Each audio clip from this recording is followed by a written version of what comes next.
You have a very business-friendly administration in power right now, and the tax breaks you're seeing now, you probably won't see again for a long time. So, if Mm. I was in business, I'd really try to educate myself on how to cut my tax bill down as low as possible. And like I say, it's free to look at the numbers.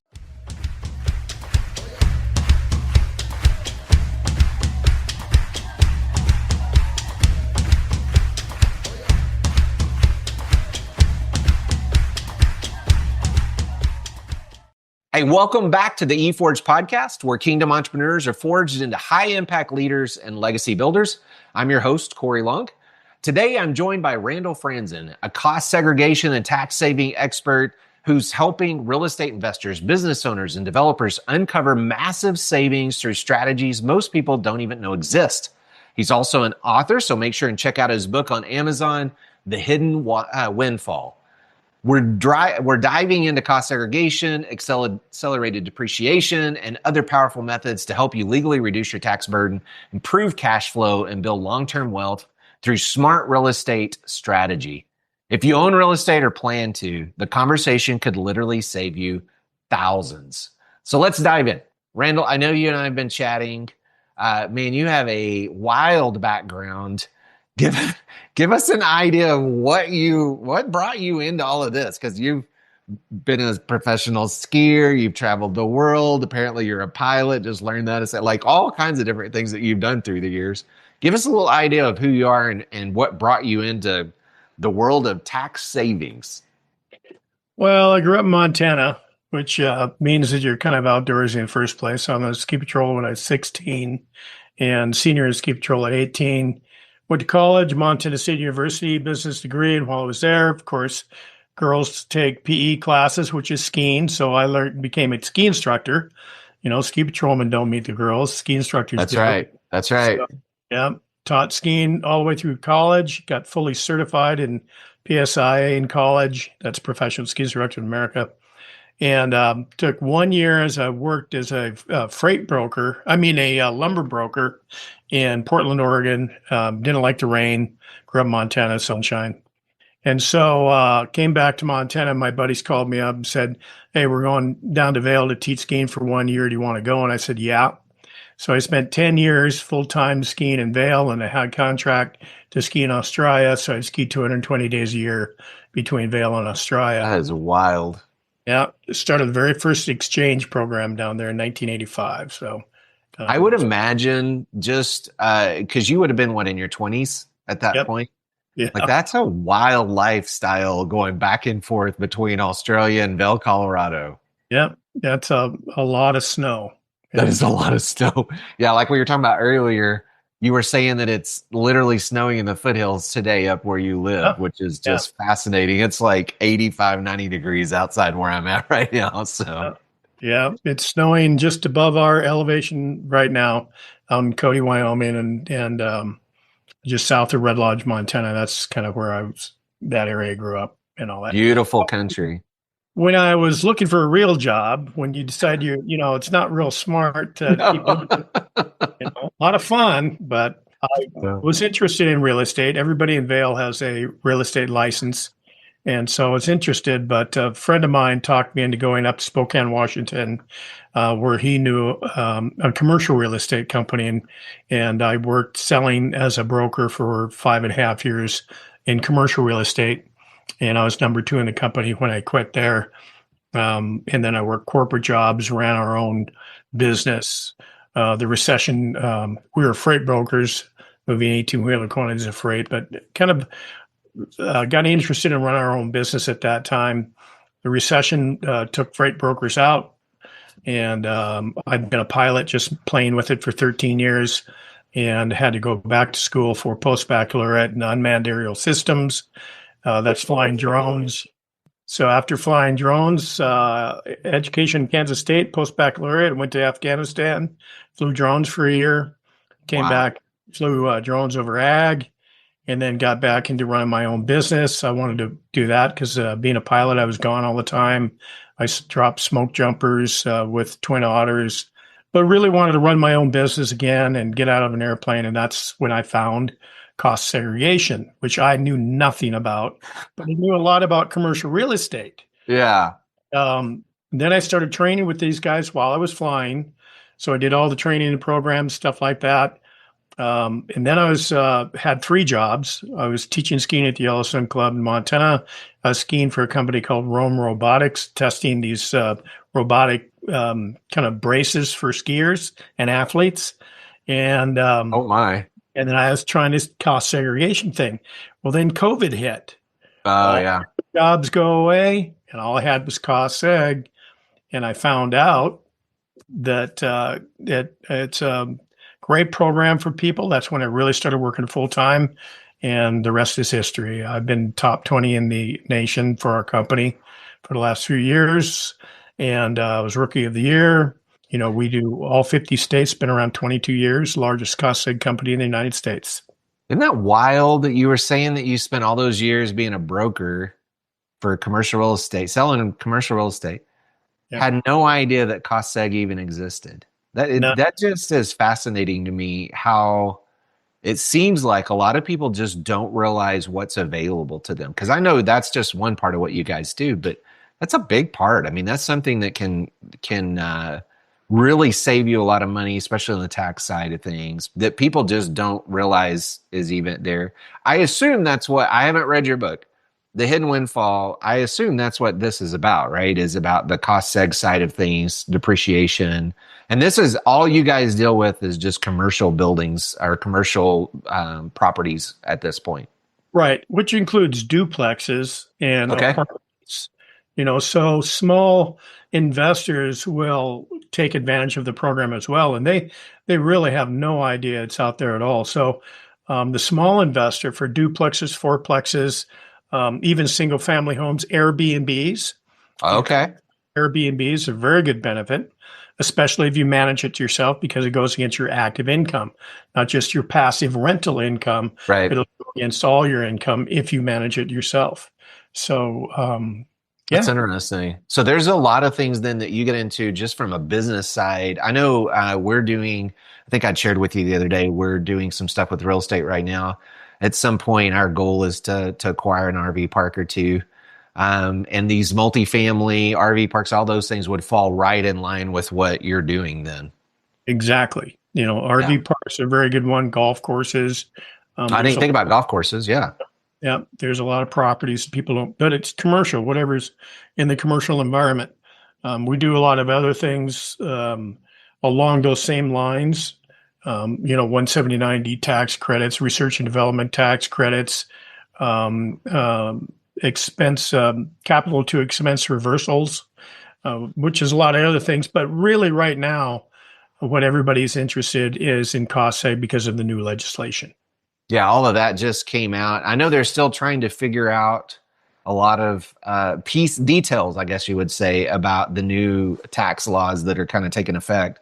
How does that, because it sounds like it's been kind of slow in this year until that hit because people were waiting. Give people that maybe don't understand what cost segregation is, like give people like the 3rd grade level idea of what does it actually mean to do a cost segregation on their property? Yep. Well, we're an engineered-based firm that provides all these reports on either cost seg or whatever we've been talking about to CPAs. So CPAs don't, the larger firms will, but the normal CPA out there that services the bulk of the commercial community, they don't do these reports. They have companies like ours that do them. Okay. So cost segregation will come in, and we put all the depreciable assets of the building into different class lives. For example, carpeting wears out in 5 years. Oh, yeah. Specially build out stuff like carpeting and molding and things like that, 7 years. The exterior part of the building is like grass, your landscaping and pavement. That's 15-year property. The rest of all is all 27 and a half years for apartments or 39 years for a commercial building. So about 15 to 20% of a commercial building is 5, 7, and 15-year property. And the IRS allows you to accelerate that and take that depreciation up front because it wears out sooner. Right. Your building will last 27 and a half years or 39 years, but stuff in the building wears out sooner. So it's called personal property versus versus the other property. So that's basically what we do is we take in study and we put them in these different assets in these different buckets, and then we provide a report that allows the CPA to accelerate that depreciation on 5, 7, and 15-year property and take that now. You've heard about 100% bonus. Oh, yeah. Legislation. That's the big buzz. All that means bonus depreciation just means you can take it now. Okay.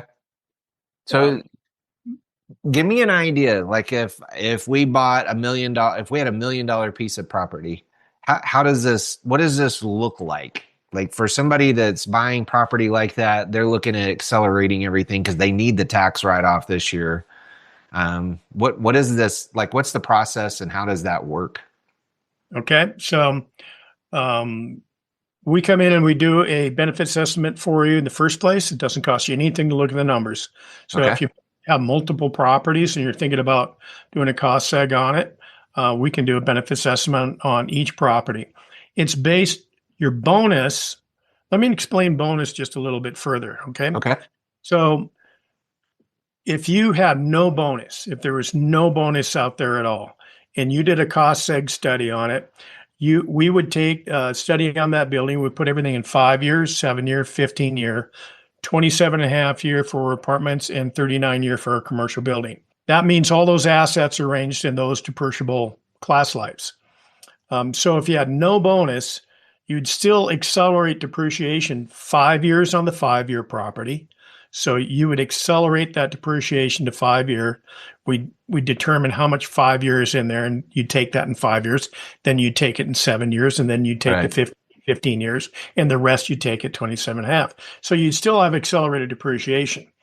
So in 2017, the Tax Cuts and Jobs Act came out, which Donald Trump put in the first place, but it was 100% bonus, and then it was going away. So it was like 100%, then 80%, then 60%. Well, what that meant is you got 100%, you got all that 5, 7, and 15 year now. So in 1 year, the next year you would get 80% now, and then 20% of the 5, 7, and 15 would go to those buckets. Make sense? Yep. So currently it went back to 100% bonus.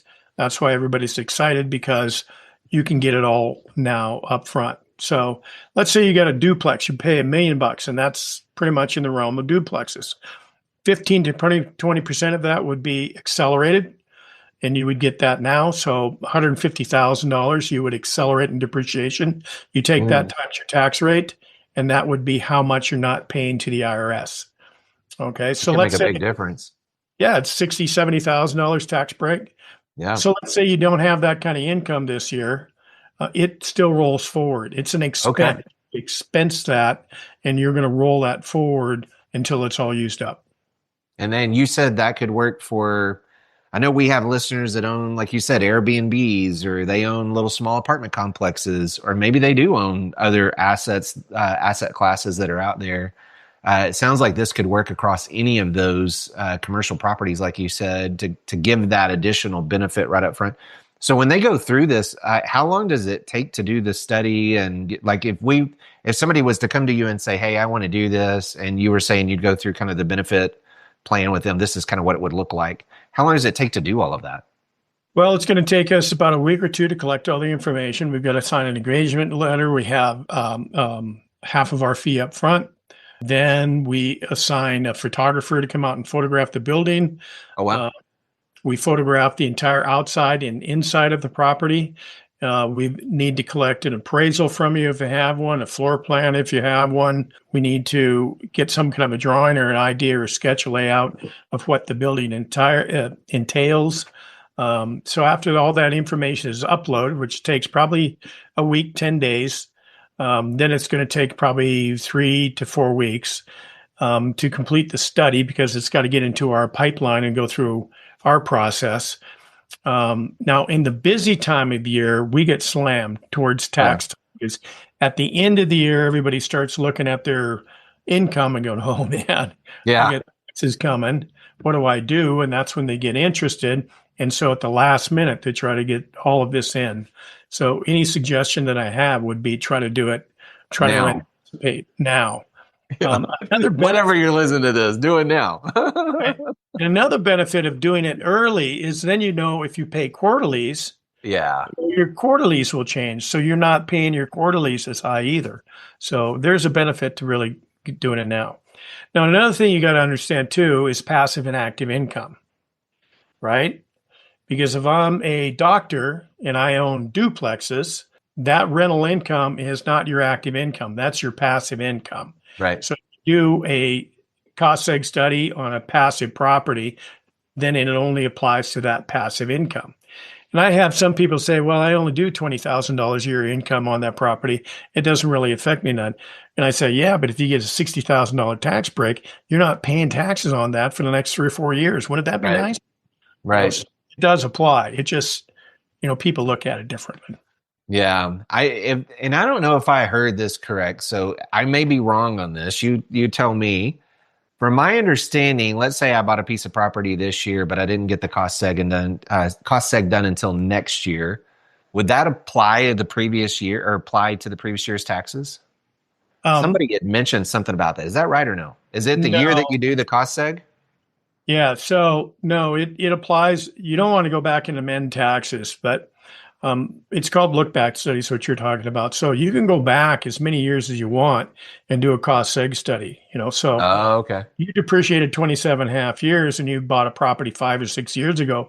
You still can go back and do a cost seg on that property based on the very first year that it was bought. And your bonus depreciation, as we discussed, is based on the year that you bought it. Like I said, in 2017, it was 100% bonus, started in 2018. Right. But in 2019, it was 80%. So if you bought in 2019, your bonus is based on the year that you bought it. Now, you don't have to go back and amend taxes. We provide with the study a thing called a 3115 form. So that form is just a change of accounting form that you're going to file with your taxes. So CPAs are thrilled to hear that we provide the forms because they're extensive. They're like pages, they don't want to do them. So if they hear you're doing a cost seg study, they go, nah. They're probably not excited at all. And when they hear we provide the form and the 481A adjustments, all their adjustments and everything, and we just hand it to them, and all they have to do is just make sure the numbers are correct and submit it. That's the way to go. So there is no amending of taxes and previous properties. We just provide all the paperwork to the CPA. That makes total sense. I'd heard something about that, and I wasn't sure exactly how that worked because I know some people are probably trying to figure out, okay, we're coming up at the end of the year. Could I get it done this year before the end of the year? I don't know. Is it something that's going to have to wait until next year? So I know we have a lot of listeners. Do we know how long the bonus is going to last at this point? Is it 2026, 2027? I had something that our tax advisor that you and I have that said, even though they say it's permanent, there's nothing ever permanent. Permanent. So the next legislators that come in could change it. So yes, the 100% bonus is slotted to be permanent, but So in 2025, you're good to go. We don't know beyond that. And 26 and 27 probably, but we take advantage of it. Another thing too is that if you have multiple properties out there you've been buying for years, we do the analysis that I was talking about for free. It doesn't multiple properties. You can send them all in. We provide the analysis on each one, the tax benefits estimates on each one, provide it to you so you can see conservative and high-end estimate or a range about what your tax benefit would be. And then we'll set our fees when we see the building because, a duplex is a lot easier or a warehouse than a large dental office building would be. Right. So the fees have to be set when I see the building. But that includes all the photographing of the building and the 3115 forms and everything. We'll set our fees at that time. That's very interesting. I know that's just one piece of what you guys do. You were rattling off a bunch of other numbers and this and that. Talk to me about the other things that you do, because I know that anybody that owns a commercial building, any kind of commercial real estate, or even a business, right? You guys also get into some business savings. We have energy tax credits for commercial buildings. Otherwise, if you build most materials today are energy efficient. Right. HVAC, your lighting and your building envelope is included in the energy efficiency studies. It's called a 179D study. There used to be a 45L study for apartment buildings. 179D is for commercial buildings. You can still go back and do look back studies on some apartment buildings for 45L. That lasts for about 3 years, going back about 3 years. So you might be able to go back and do some 45L studies, but the new legislation took that out. 179D is going away next year. So if you have any energy efficient building you want to do, you better do it now because you're going to lose that. Okay.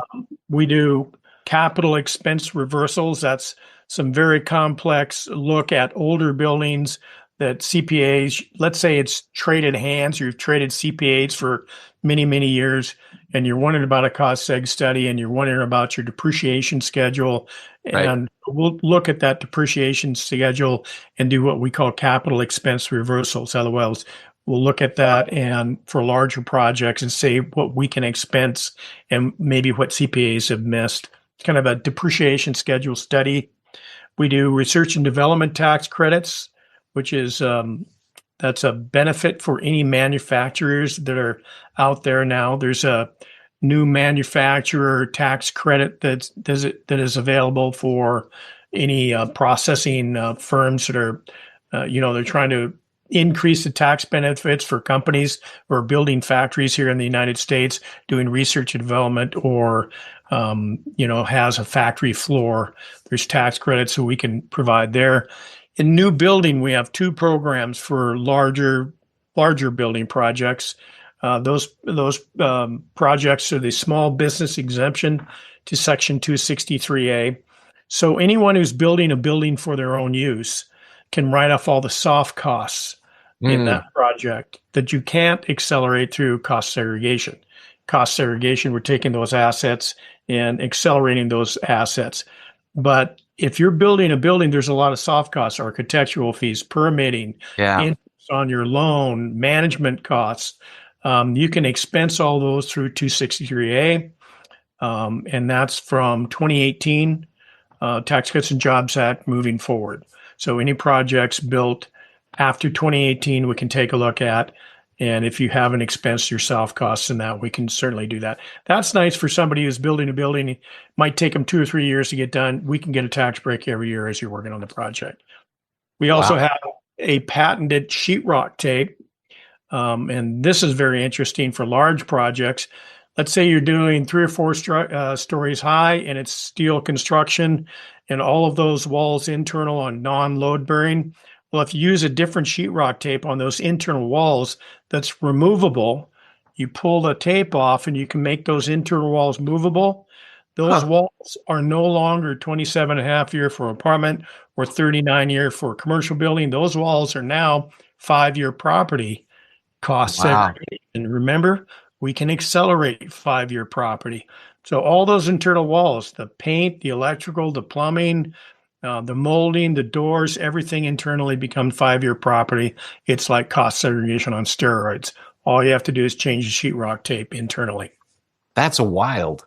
Yeah. I wonder who thought that up, that even came up with the idea of, hey, we're going to change the sheetrock tape. He was an architect and was working on it many, many years and finally got it patented. And it's the only sheetrock tape that the IRS approves. That's wild. For tax benefit. Yeah. Yeah, that's wild.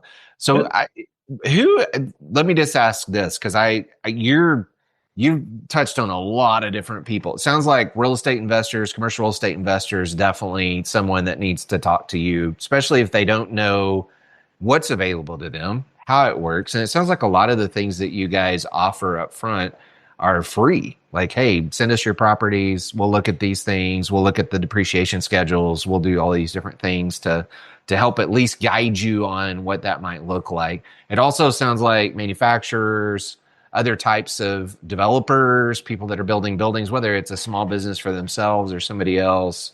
What does that encompass? Most of the people that work with you guys, or are there other types of? Yeah. Okay. That's very accurate and true. The bulk of us work with CPAs who need these reports. And when you walk, I know I used to run my own business. Like you've heard about my background. Yeah. And I've run my own business, and I know when I'm sitting there, I'm thinking of how can I limit my tax exposure? And I Yeah. walked in, I sat down with my CPA and said, "What am I doing here?" And I need to, and they a lot of times don't really know. They Right. don't, because that's not how they react. A CPA is reactive to what your income is, and that's what they do when they're looking at tax plans and how to look forward and how to figure out things. They'll refer to companies like ours because we've been in business for 22 years. We've done over 55,000 cost seg studies in all 50 states. Wow. We've never triggered an audit. We have been involved with audits for other reasons. We defend our studies for free and have never lost to the IRS in defense of our studies. And so also another thing you ought to know is there's 6 different layers of cost seg studies. There's an Mm. engineering-based study, which is what we provide, and we photograph the entire building, and we have an engineering-based study. And then there's like 6 other levels underneath. There's comparable analysis. There's firms that you can go online and type in your own information and send it in. But, then you're risking that the IRS is going to review Yeah. that Yeah. in a couple of years. You get it audited for some reason, and they'll just throw it out. Yeah. That doesn't sound like a good plan. Yeah, it's Not not. at all. Yeah. So if you're going to play with the IRS, I wouldn't suggest a cheap way to go. No, no, no, no, no, no. Especially for something like this. I mean, you're talking tens of thousands of dollars, could be hundreds of thousands of dollars in cost savings, tax savings over a period of time. Our friend you were talking about earlier, that's we both kind of work with CFO work and some of the other stuff that we do. One thing he always says is CPAs and most accountants, they are scoreboard type tax advisors or planners, in the sense that they look at the score at the end of the game, at the end of the year. They look at your income, whatever, blah blah blah, and then they go, oh yeah, here's some things that you can do. A tax planner is very different. They're going to look at the beginning and go, hey, here's how we can actually win the game. Right. Here's what we need to do, the strategy that we need to do here as we go through the year. Yep. So it sounds like anybody that's tied into business, commercial development, commercial real estate, and like you said, I mean, we have plenty of people that we know that own Airbnbs, and we have friends that own small hotels. And my daughter was talking about one of the kids she graduated with from tech. He owns multiple apartment complexes now. I'm like, are you kidding me? That means he's probably late 20s owning multiple apartment complexes. So I know there's plenty of people out there that probably don't even realize that any of this stuff is available. Right. The big investors, the rich people they not only can hire a CPA, but they can hire the tax advisor, and hire people who, a CFO. A CFO's job is to look forward and to figure out these tax plans. But for the average investor, and that's the bulk of us, that's like the small business exemption for Section 263A. I referred about writing soft costs up. It's called the small business. A small business is qualified for the IRS to be less than $31 million a year average gross receipts for the past 3 years. Wow. That's a small business. That's the bulk of us. And the bulk of us deals with a normal CPA. Well, we don't have a CFO. We don't have these people. And so that's kind of what you and I do, is we get the word out and kind of advertise that there are other ways. And you're right. Anytime you want to look at numbers from me, it doesn't cost anything to look at the benefits estimates. We send them out for any of the programs we do. You send us the information we need to give you an estimate. We provide it to you, and we set our fee at that time. And so you'll know what the net benefit will be. So. Yeah, that helps a ton. I know for me, the first couple of years in business, we had been in ministry our whole life, so taxes were not really ever a big deal. We never made any money, so it's not hard when you don't make any money. And then we started to make money with the businesses. And that second year in business, I think we paid $92,000 or something like that in taxes. And I was like, this is not happening again. Like, there's got to be a better strategy than this. I went through 3 or 4 CPAs before I found somebody that had a clue what was going on. Most of them, they were great people, and they had great accounting practices, and they were great tax preparers, but they were not tax planners. I did And the exact same thing. I mean, like I said, I own my own business. We're freight brokers. The recession took us out, and the entire time I'm going, well, look at all these. How do I? What am I doing? yeah, I know there's got there's, to be a better strategy. yeah, there's something there. But you go to the CPA and they're like, Yeah, they don't really have any answers for you. And like you said, some of them they don't have the connections. I think that's one of the things that I love about the kind of the network you and I are in. I have access to tax advisors, tax planners, tax attorneys, tax accountants. They're not afraid of any of this stuff. They've been doing it for decades. People that have written the trust laws into the United States. We have access to those people, and it's been fascinating to see the growth that we've had as we've started to learn more, grow, and all of that. Initially it's about making money, and then it's about keeping more of the money that you make, right, because exactly. you'll just pay it all out in taxes. Yeah, I made no money. I told you I was a professional skier forever, and then I became a pilot forever. They don't have any money, No. until they get up to flying 747s. But when you start out, so you don't make any money there.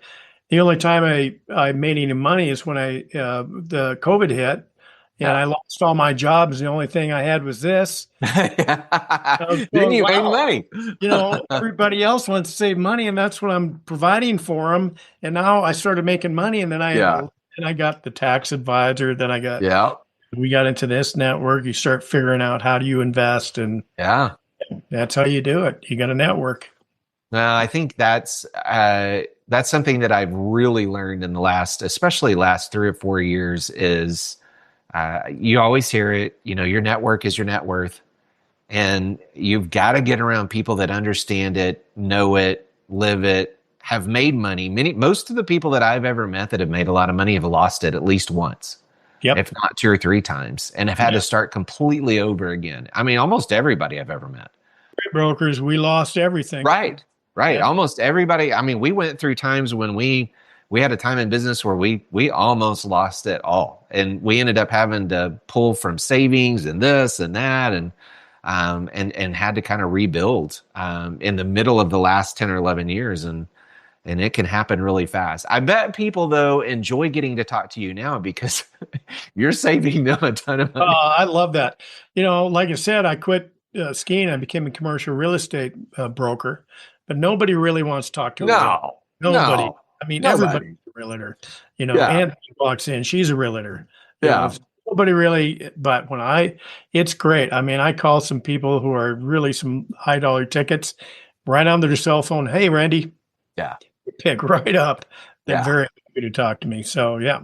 Yeah, they're excited because they know it's going to be another maybe 10, 15, 20, 30, 50, 100, couple hundred grand, who knows, in cost savings just from what you're able to do for them. If somebody wanted to reach out to you, I know you and I have talked about this, they could go search for you online at Randal Franzen and easily find you. I also know they could find you on LinkedIn. That's probably one of the places that I know you've got some information about your services and everything that you have. Is there anywhere else that you would want them to reach out to you? I think you had mentioned earlier about an email address, maybe if they wanted to just directly contact you. Yeah, it's Randal Franzen with one L. So RANDAAL, one L, Franzen, FRANZEN, at CSSIservices.com. So that's Charlie Sierra Sierra, CSSIservices.com. Also, if you're looking for my website online, it's Randal Franzen CSSI. Just search Randal Franzen CSSI. And just go to the CSSI. You'll get the corporate website, and then you'll never find anybody. Get lost. Get lost all over the place, right? We're the largest cost seg company in the United States. Been around 22 years, so you'll get lost. So give people, I know there's a lot of listeners that we have, they're investors, they have different types of investments. Is the best thing to do for them just to reach out to you? I mean, is that the easiest thing? And then for you to be able to go, okay, let's look at what you have, either the portfolio or whatever it is, and then let's see where we can fit these pieces. Is that kind of the best strategy? Yeah. I mean, every property and every investor is different. People say, well, should I do this? Should I do it? Everybody is different. Your income's different from year to year. What you've got, the the concerns you have is different. You own a duplex, and the next guy has he's got 3 hospital outlets. Right. So dental offices or whatever. This everybody's different. So yeah, that's the best way. Is just reach out.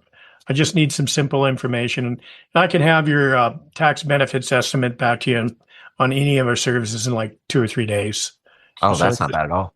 no, it doesn't take any time at all. Get your benefits estimate back, and then you really have a good picture. People with multiple properties, I suggest send them in, and then you can pick and choose which ones make sense. Which ones Yeah. have good benefit and others that don't. Yeah, because they could just do it on one of the properties or 2 or 3 or 4 of the properties or whatever it is they wanted to do.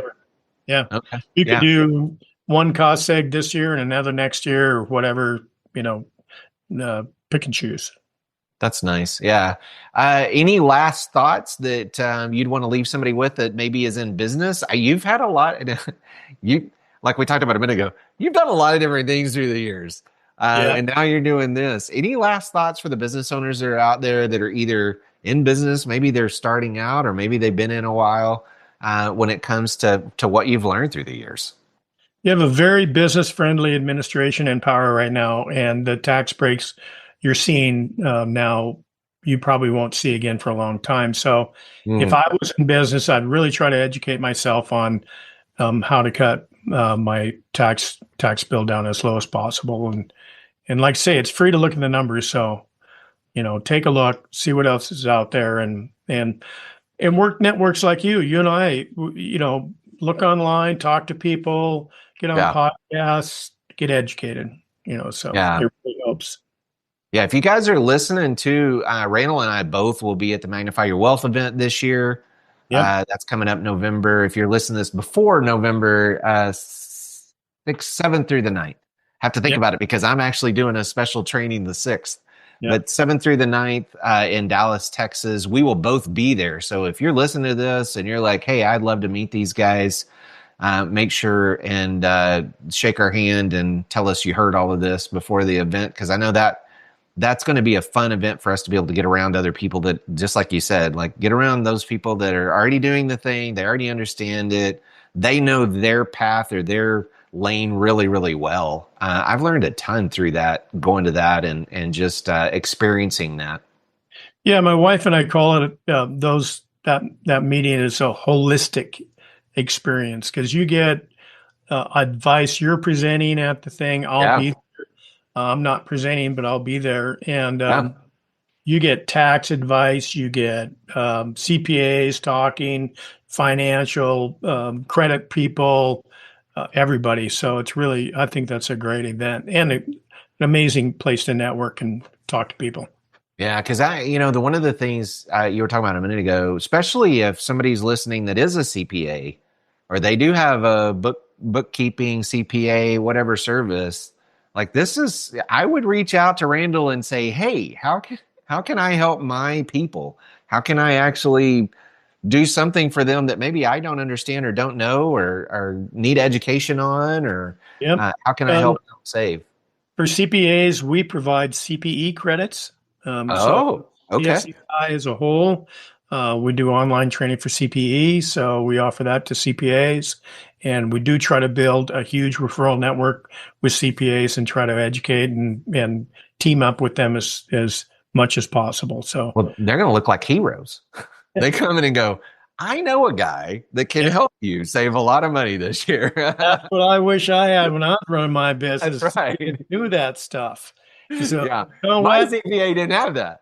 You need to talk to Randy. Yeah, that's right. It won't cost you a dime to talk to him. Oh, it drives me crazy because I know for at least 2 years, we just wasted money. We just literally wasted money. We just wasted it. Like it was just poof, gone. You don't know. You don't know. You just don't know. Yeah. So. You don't know what you don't know. And that's why I love these podcasts like you and I were talking about. I get to know people. I get to know their background. Like I didn't realize you'd done all that stuff, flying drones and skiing all around the world and doing all kinds of different things. That's pretty cool.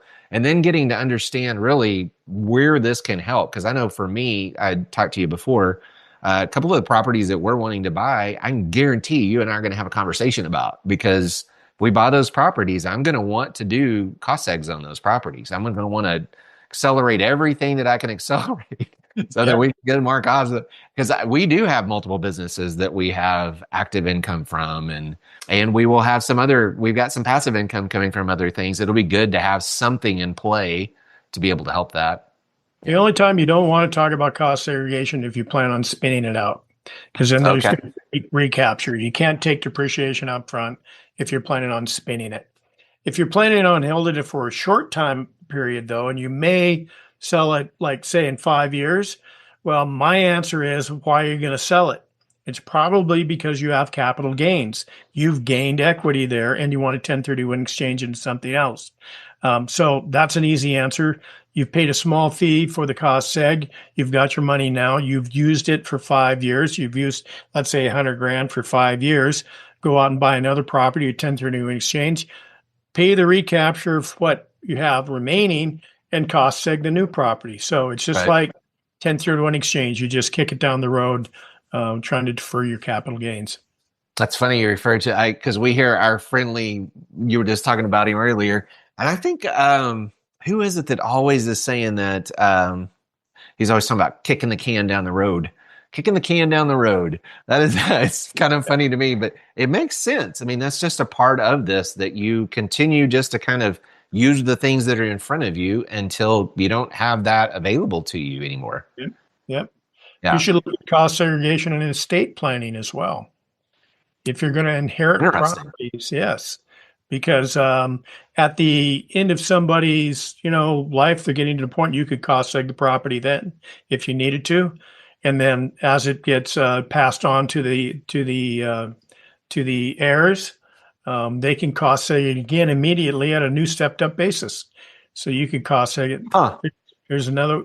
If you buy a property and you have a tenant in it, and you're going to tear it down and build a new apartment building, you can cost seg it as long as it's in service and there's a tenant in there and you're renting it, it's in service, and then you're going to tear it down a year or so later, all the value of the property goes into the dirt. So that building now is gone. Right. The value's in the dirt, and you build a new building, you can cost seg it again. The new building, because now you got a new asset. You got two cost segs in there. So basically what we're saying is just talk to somebody that kind of knows what's going on and take advantage of it.